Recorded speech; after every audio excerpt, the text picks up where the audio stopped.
Let go. Go in, poet. Get on stage. Come on. I can't remember.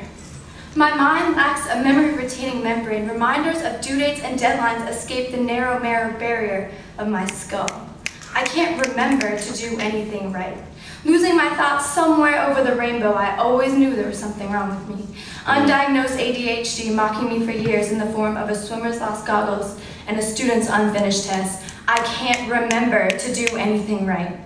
And my mother never forgot to remind me. Chronically absent-minded, I would rather be anywhere but home. School was a welcome substitute, allowing me to come up for air. The hostility drowning me, I was suffocating. No oxygen in this aquarium, I was stuck swimming circles in endless arguments. Anger bursting from our arteries like bubbles. Waves of raised voices, red faces, and resentment boiled in our veins. It was a natural disaster, a twister. I fought with my mother nature. I'd fall asleep with clenched fists, and I hate you on my lips. My bedtime story was a slammed door and echoes of my mother's voice. And the moral of this story was I just couldn't get it right.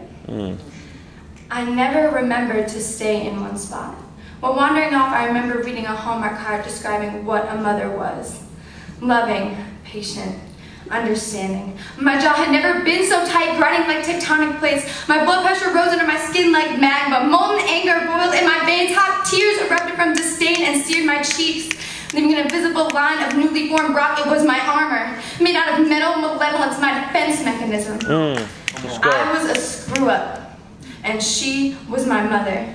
Instead of hugs, my mother sent me greeting cards outlining my need for self-improvement. And can you pay attention for once?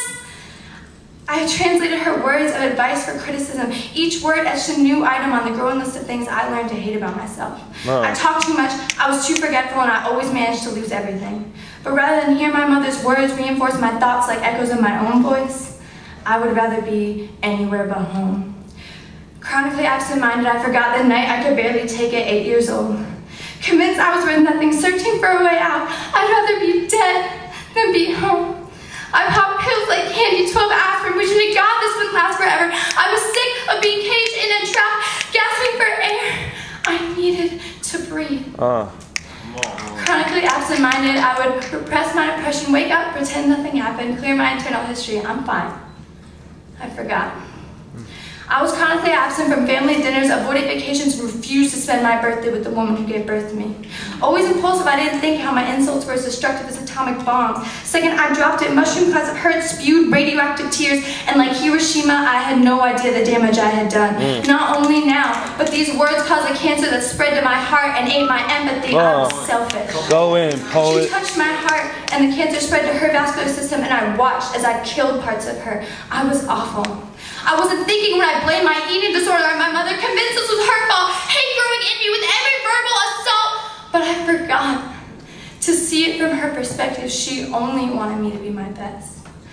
Chronically absent-minded, but I must have lost my mind because only somebody who doesn't have a brain could think my mother didn't love me, or worse, she deserved the sharp insults I threw at her like knives. I hit a bullseye every time, straight shot to her heart. My anger took over, spitting glare after glare. I could not believe how much I hurt her, and I swear, for 4 years, I was somebody I didn't recognize to her. If I'd only had a brain, I would have realized that no matter how unforgivably mean I was, she always forgave me, as if my second chances would never run out. I was a scarecrow, but thank the odds I found my brain.